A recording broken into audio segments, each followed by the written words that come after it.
Buenas noches, amados hermanos. Aquí nuevamente con el estudio y hoy vamos a estudiar la hermana Margarita, las vivencias de la hermana Margarita. Entonces vamos también obteniendo conocimiento sobre estas vivencias. Ya nos dimos cuenta en el video pasado, las historias tan trágicas de aquellos niños en ese sitio de una guerra tan terrible, los desastres que deja una guerra. Y aquí vamos a continuar y dice, trágico final.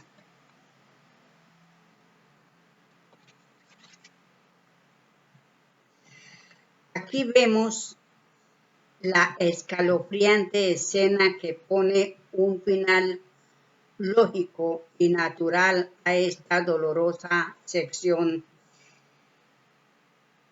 La incineración de los cadáveres putrefactos, mientras los espíritus enloquecidos de dolor, de ira, de odio y desesperación, porque muertos en un paroxismo de furor no se han dado cuenta de su desencarnación y tratan de rescatar sus míseros despojos de las llamas purificadoras del fuego.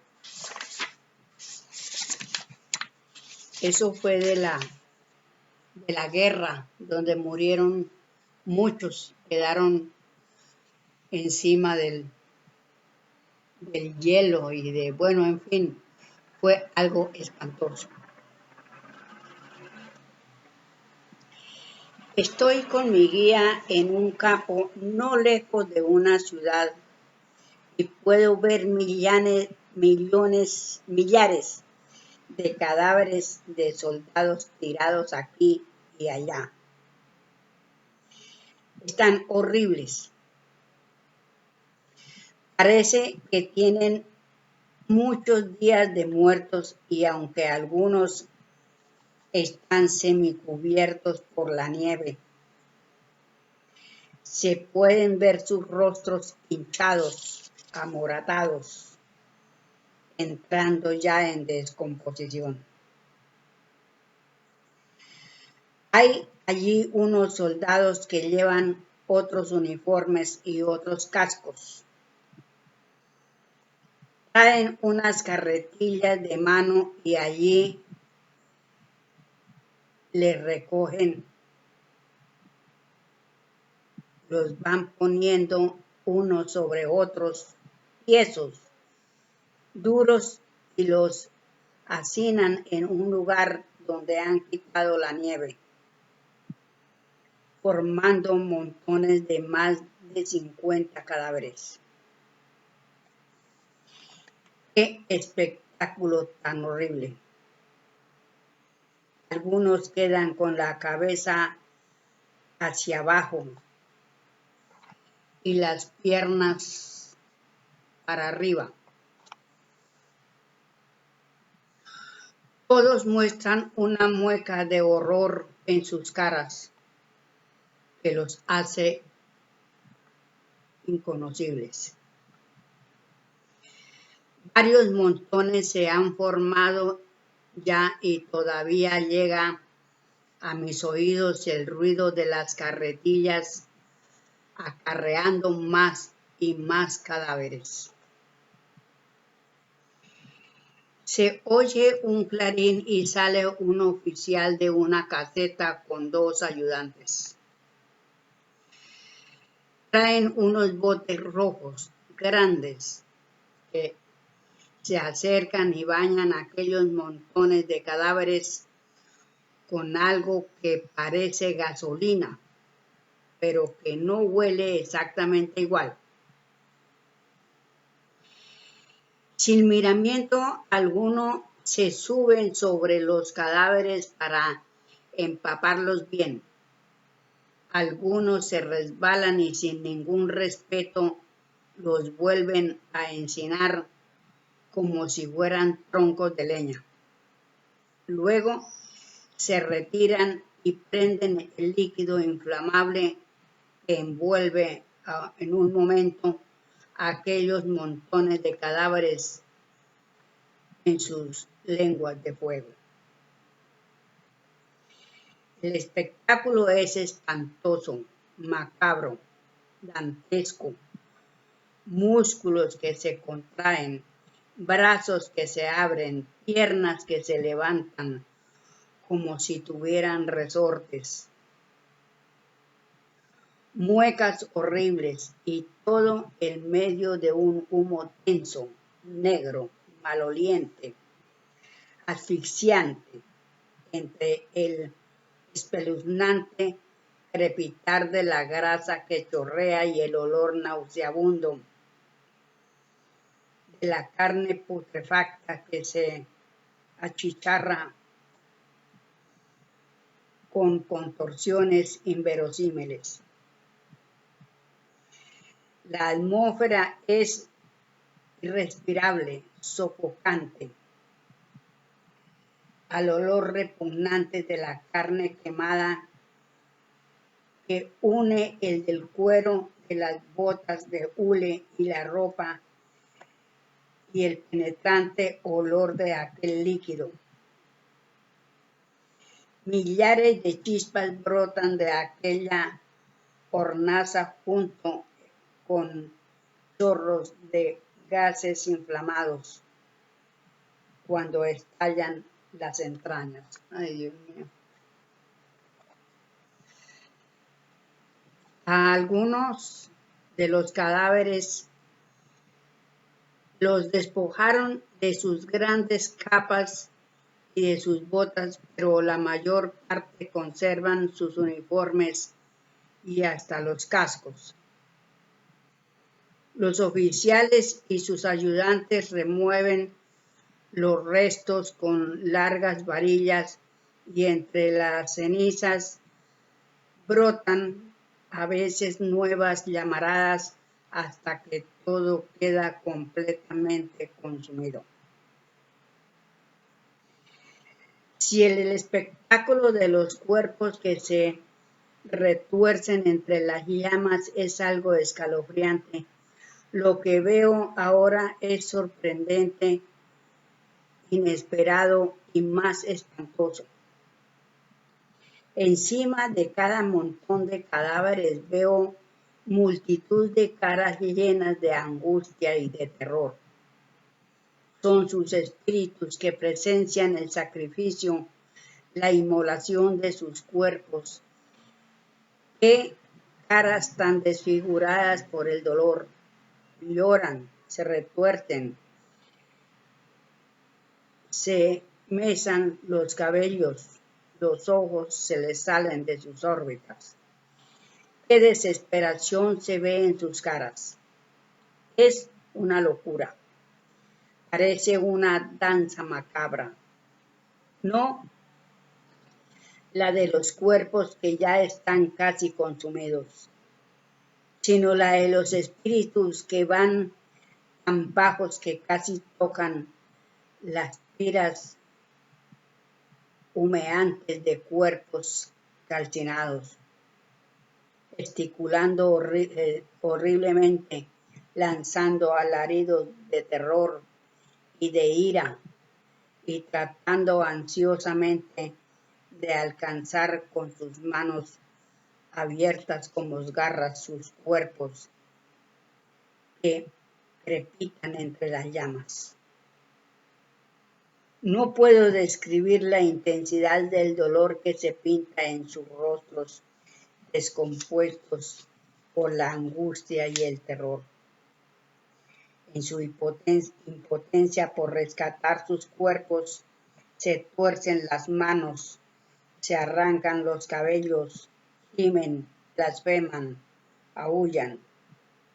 Es como si un inmenso espejo convexo se reflejaran aumentadas las convulsiones de los cadáveres que abajo se calcinan envueltos en el humo espeso de aquellas piras humanas. Mira, me dice mi guía, el tormento de los que mueren con las armas en la mano. Mira las angustias de los que mueren odiando. Mira cómo después del marasmo de la transición vienen por ley a presenciar cómo terminan sus materias que aprovecharon tan mal. Ven al fin desastroso de esos instrumentos que no supieron que eran para otra misión muy distinta. Mira cómo sufren, cómo lloran, cómo se desesperan, porque la ley en su justicia inquebrantable hace que sientan. Tan apegados estaban a sus materias los tormentos del fuego que consume sus restos ya en estado de descomposición. No pueden elevarse, están a ras de tierra viendo cómo destruyen sus cuerpos y en su turbación no saben que han desencarnado y quieren arrancárselos de las llamas. Por eso ves esas muecas de dolor, esos paroxismos de angustia, esa cólera que se refleja con sus ojos y en cada uno de sus movimientos.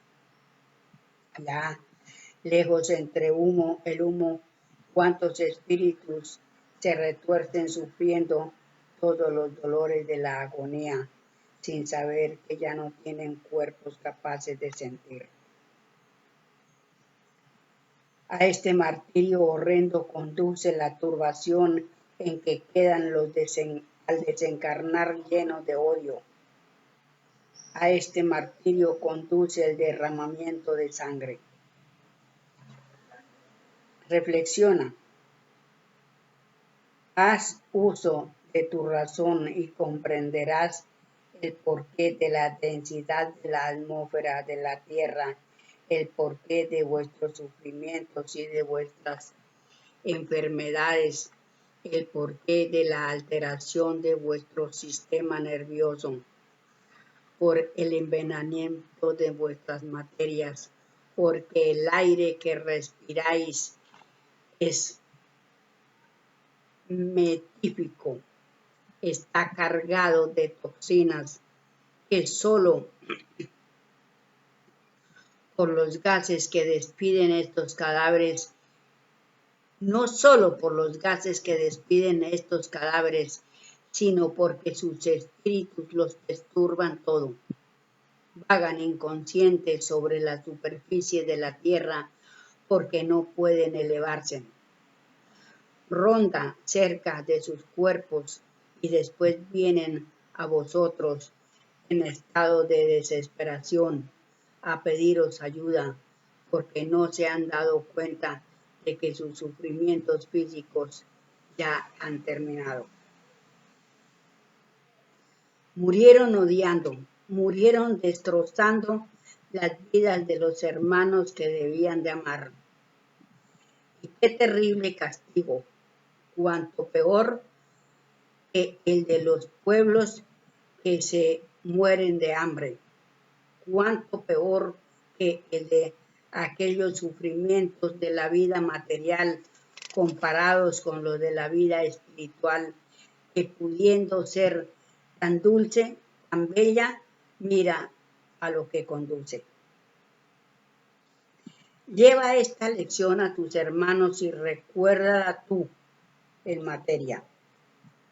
Bendito sea el Padre en su justicia serena, no descuida nada.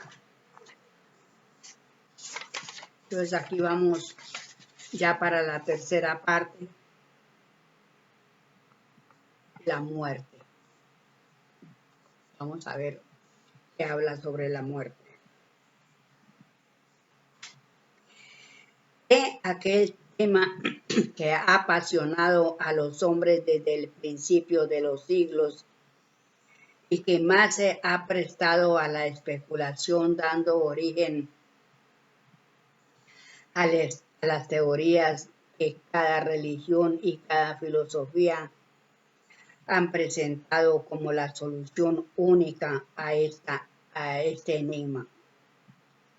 Algunas de ellas son pueriles o absurdas, que muchos hombres de talento tras seria y profunda investigación cayeron en el más cruel escepticismo o en un materialismo desconcertante, negando rotundamente la existencia del más allá. Sin embargo, ha llegado el tiempo de que se aclaren todas las incógnitas y de que se derrumben absurdas teorías al impulso arrollador de la verdad, puesta de manifiesto en esta corta pero elocuente serie de evidencias.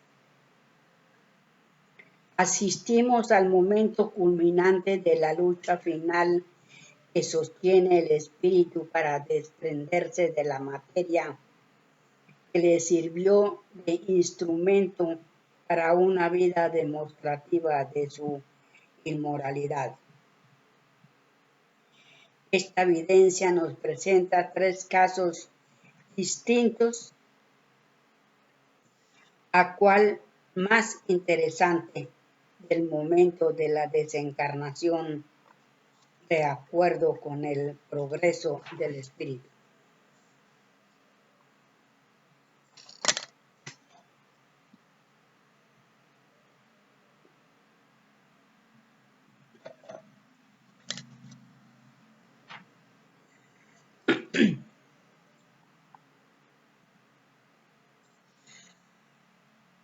Trascendencial evidencia de uno de los acontecimientos que conmovieron últimamente al mundo, el espantoso terremoto de Cusco, origen de tan patéticos relatos y dolientes opiniones acerca de lo ciego e injusto de la obra de la naturaleza, y donde en realidad resaltó en forma esplendorosa la justicia divina.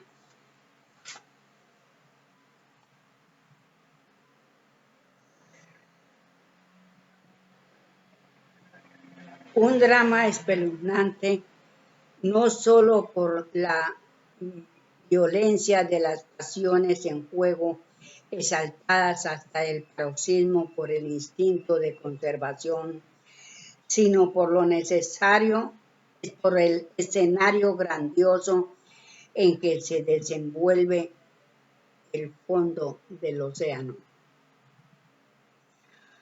Duro contraste entre la creencia universal de que el Panteón es sitio de reposo absoluto, de silencio y olvido, y donde en realidad palpita la vida angustiosa de los espíritus que no se pueden desprender de sus materias, encadenados por los prejuicios o la vanidad de los hombres. Primera etapa después de la desencarnación, donde los espíritus recién llegados al espacio, al amparo de sus guías y protectores, van haciendo conciencia de su estado de espíritus libres y pueden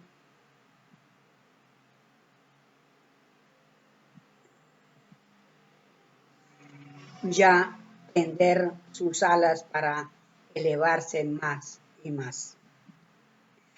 Dolorosa realidad en que se encuentran los que por vicio o cobardía se entregan al lento suicidio, de las drogas engañosas que de pronto los subyugan con sus mirajes de maravilla, creyendo así escapar al rudo contacto de la vida material. Bueno, aquí esta es son 7 comunicaciones donde la parte tercera, ¿sí? La muerte. Entonces, lo que acabo de leer son 7 comunicaciones que aquí voy con la primera. El proceso de la desencarnación. El momento supremo de la separación del espíritu del cuerpo, el instrumento material que le servirá para desarrollar una nueva etapa en su progreso. Lucha dolorosa muchas veces y prolongada casi siempre por el pensamiento tenaz de los dolientes, hasta que con ayuda de su guía puede el espíritu remontarse al espacio. Estoy presenciando la desencarnación de un hermano. Está rodeado de familiares y agoniza su cuerpo. Se estremece en un frío glacial, lo invade. Va perdiendo la conciencia de todo lo que le rodea. Los familiares gritan, le presentan un crucifijo y las manos del moribundo se hacen a él con desesperación. De la cintura para arriba lo rodea una especie de halo, como una nube opalina, y en esas convulsiones que es cuando gritan, cuando lo llaman en la desesperación del dolor, ese halo vuelve a introducirse en la materia y el pobre hombre tiembla y sufre mucho. ¡Qué error! Por falta de conocimiento, vean. Todos lloran, todos gritan. Hay momentos en que parece que no respiran, pero vuelve ya un rayo de conciencia y el corazón reanuda su ritmo al latir. Todos están sobrecogidos de dolor y él, aunque en apariencia parece que está rígido, puede ver cómo dentro de su cuerpo aún hay estremecimientos de vida. Qué angustia lo oprime, qué dolor físico tan grande. Siente que se adormece, que lo invade un vértigo, pero a la vez ese vacío se siente en el estómago. Lo hace a la vida y se aferra a ese crucifijo que no suelta. Los momentos de agonía se prolongan y por fin esa nube opalina que rodea su cuerpo se va elevando y por último se desprende lentamente. Aún tiene calor y aún hay estremecimiento en su cuerpo. El pulso no late ya, pero sale aire de su boca y produce algunos sonidos guturales que hacen creer a los que lo rodean que aún vive. Esa nube opalina está sobre la cabecera de su cama. Se va hacia un rincón de la pieza. Se eleva al techo y vuelve a bajar. Después se va hacia los pies de la cama y tal parece que contempla aquel cuadro y no quiere separarse de ahí. Quiere acercarse todavía al crucifijo que está en las manos del que acaba de morir. Hay una luz violeta sobre la cama. y puedo distinguir una forma. Es su guía, y ese guía guide a todos nosotros, los que presenciamos la desencarnación de ese hermano, pensamientos de ayuda para él en estos momentos trascendentales. Ese espíritu que todavía no brilla en toda su luz necesita desprenderse enteramente, necesita remontarse y pasados unos momentos de turbación, vendrá para él un sueño reparador del que despertará dentro de poco. Pero para esto se necesita la ayuda de aquellos que conocen la verdad de estos terribles momentos de transición. Es una casa humilde, una mujer que se agita, grita, se desmaya.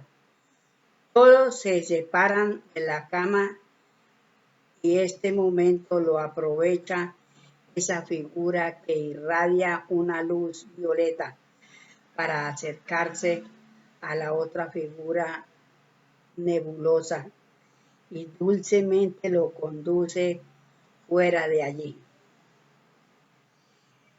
El guía agradece los pensamientos que le enviamos para ayudarlo en su tarea y se va con su guiado. ¿Cómo vemos aquí esta fase de esta desencarnación del hermano? Que verdaderamente es algo tremendo, porque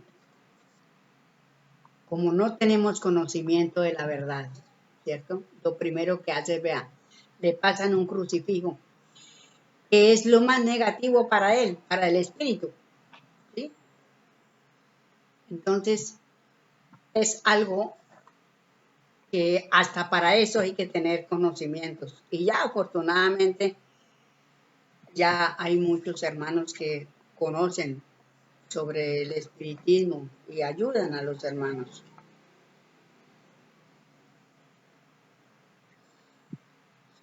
Aquí viene la número 2. Variaciones sobre el mismo tema. 3 modalidades diferentes de ese trance ineludible que son el resultado natural de 3 grados distintos de progreso espiritual. A mayor cúmulo de prejuicios, más dificultad para desprenderse, porque el espíritu sobrecogido del terror se aferra desesperadamente a la materia y prolonga su tiempo indefinido su agonía, mientras que el conocimiento de la verdad facilita mucho ese término paso al más allá. Pues verdaderamente nosotros, eso es lo que debemos de obtener, el conocimiento para poder ayudar a nuestros hermanos, ¿sí? Porque realmente yo también tuve un problema, un caso que conocí en el año 94. En una clínica, yo llegué porque estaba mi esposo hospitalizado en esa clínica. Y había una abuelita, que en aquel entonces pues yo estaba joven y la señora era una abuelita ya. Estaba acompañada, no me acuerdo si era una sobrina o era una nieta, no me acuerdo. La hermana, yo ya apenas tenía, hacía unos días, pues muy poco tiempo había entrado a la escuela. Y aquella chica gritaba y gritaba y entonces yo capté de que la abuelita estaba desencarnando. Y gritaba horriblemente y decía unas palabras tremendas, de angustia, no groseras, pero de angustia y desesperación. Y yo entré, me animé y entré y la calmé. Dije, Karma, no, no se altere de esa forma. Déjela tranquila, no grite, déjela tranquila. La fui calmando a ella y la abuelita, pues seguramente en su, en su paz que estaba de que no escuchaba gritos ni nada, desencarnó la abuelita. Y como realmente uno no tiene conocimientos, ¿sí? Entonces uno no puede desear de que esa persona se muera o que viva, así diciéndolo para que me entiendan, no puede uno decir. Entonces, ¿qué saco yo con pedir la desencarnación de esa persona? O pedir que viva. Es según la ley. No se puede pedir ni que se quede ni que se vaya, porque el espíritu sabe su juicio destino. Y si tiene que desencarnar, desencarna. Y si no ha de desencarnar, pues lucha para seguir adelante. Todas estas cosas que a uno le ocurren verdaderamente, y es algo muy tremendo, amados hermanos. Verdaderamente que debemos de obtener el conocimiento para ayudar a nuestros hermanos. Y pues bueno, hay unos que aceptan, hay otros que no. Y yo tengo una vecina que ella no acepta nada de lo que se trate de espiritismo, ella no. Entonces hay personas que no, pero en un caso de esos, pues la persona está confundida, no sabe qué hacer, llora, se desespera, pues puede uno ayudarla a calmar. Entonces, bueno, pues realmente aquí seguiremos también con esta tarea, ¿sí? De obtener el conocimiento de las vivencias de la hermana Margarita. Y entonces, bueno, mis amados hermanos, yo los dejo con esta pequeña historia de nuestros hermanos, porque son historias a la hora de la verdad, porque son vivencias que son de la vida de un hermano. Entonces, seguiremos en esta lucha, en estos conocimientos, por entender y comprender lo que nosotros hacemos, porque nosotros somos los actores de este planeta, somos los que hemos ejecutado muchas cosas. Entonces, un fuerte abrazo, amados hermanos, y nos veremos en una nueva oportunidad. Felicidades.